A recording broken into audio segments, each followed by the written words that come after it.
നാം കടന്നു പോകുന്ന പരിശോധനകൾ കൂടുതൽ തിന്മയായി മാറാതെ അത് നന്മയ്ക്കായി പരിണമിക്കണമെങ്കിൽ നാം ശ്രദ്ധിക്കേണ്ട 6 കാര്യങ്ങൾ. 1. ഈ അനുഭവിക്കുന്ന അഗ്നിശോധനയ്ക്ക് പുറകിൽ ദൈവത്തിന് ദിവ്യമായ ഉദ്ദേശമുണ്ട്. അതുകൊണ്ട് ഈ പ്രതിസന്ധിക്ക് നടുവിൽ ഞാൻ കർത്താവിനെ കൂടുതൽ ആലിംഗനം ചെയ്ത് അവിടുത്തെ സന്നിധിയിൽ വിനയപ്പെടുന്നു എന്ന് തീരുമാനിച്ചാൽ ഇത് നന്മയായി മാറും. അല്ലാതെ ഉള്ളിൽ ദൈവത്തോടുള്ള നീരസം ഉടലെടുത്തിട്ട് വിദ്വേഷ മനോഭാവത്തോടെ ദൈവത്തിൽ നിന്ന് അകന്നു പോയാൽ അത് തിന്മയായി മാറും. ഈ കഷ്ടതയുടെ സമയം അസാധാരണമായ ചോദ്യങ്ങൾ സ്വയം ചോദിച്ച് കർത്തൃസന്നിധിയിൽ കൂടുതൽ താണാൽ അത് അനുഗ്രഹമായി മാറും. അല്ല, ജീവിതത്തിൽ ദൈവസന്നിധിയിൽ നിന്ന് അകന്നു മാറി ദൈവത്തെ ചോദ്യം ചെയ്യുന്ന ചോദ്യങ്ങൾ ഉള്ളിൽ ഉരുവെടുത്താൽ ആ കഷ്ടത അപകടകരമായി മാറും.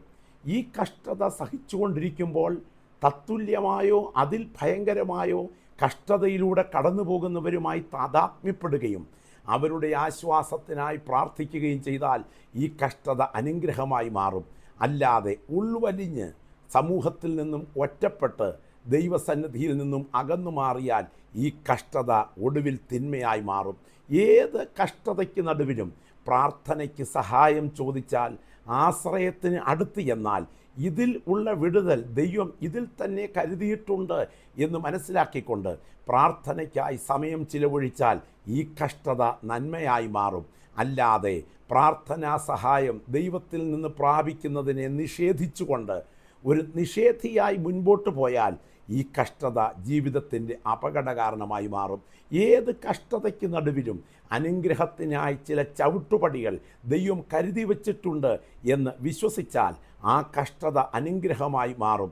അല്ലാതെ ജീവിത പ്രതിസന്ധികൾക്ക് നടുവിൽ ദൈവം ക്രൂരനാണെന്ന് ചിന്തിച്ച് മനസ്സുകൊണ്ട് ദൈവത്തെ ചോദ്യം ചെയ്യാൻ തയ്യാറായാൽ അത് അതിൽ തന്നെ തിന്മയായി മാറും. ഈ കഷ്ടത യേശുക്രിസ്തുവിൻ്റെ ക്രൂശിനോട് എന്നെ ഏറ്റവും കൂടുതൽ അടുപ്പിക്കുന്നതിനാൽ യേശുവിൻ്റെ കഷ്ടാനുഭവങ്ങളോട് ഞാൻ ധ്യാനാത്മകമായി പങ്കുചേരുന്നു എന്ന മാനസികാവസ്ഥയിലേക്ക് സ്വയം എത്തിക്കാൻ മുഖാന്തരമായി തീർന്നാൽ ഈ കഷ്ടത നന്മയായി മാറും. അല്ലാതെ ദൈവം ക്രൂരനാണ്, അവൻ ഒരിക്കൽ പോലും എൻ്റെ സമാധാനം അനുവദിക്കില്ല എന്ന നിലയിൽ ദൈവസന്നിധിയിൽ നിഷേധാത്മക നിലപാട് പുലർത്തിയാൽ അത് അതിൽ തന്നെ തിന്മയാകുകയും കഷ്ടത കൂടുതൽ വഷളാകാൻ മുഖാന്തരമാകുകയും ചെയ്യും.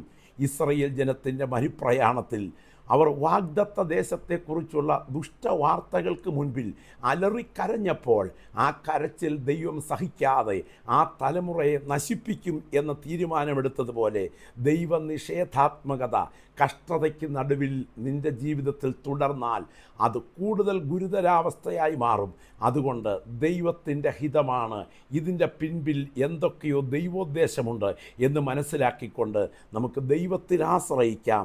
മനസ്സിൻ്റെ നിയന്ത്രണം, സ്വന്തം ജീവിതത്തിൻ്റെ നിയന്ത്രണ ചരട് വിട്ടുപോകാതെ ആശ്രയത്തിനായി അവിടുത്തെ പാദങ്ങളെ ആലിംഗനം ചെയ്യാം. ഈ കഷ്ടത ഒടുവിൽ നന്മയായി മാറും. ദൈവം നിങ്ങളെ അനുഗ്രഹിക്കട്ടെ.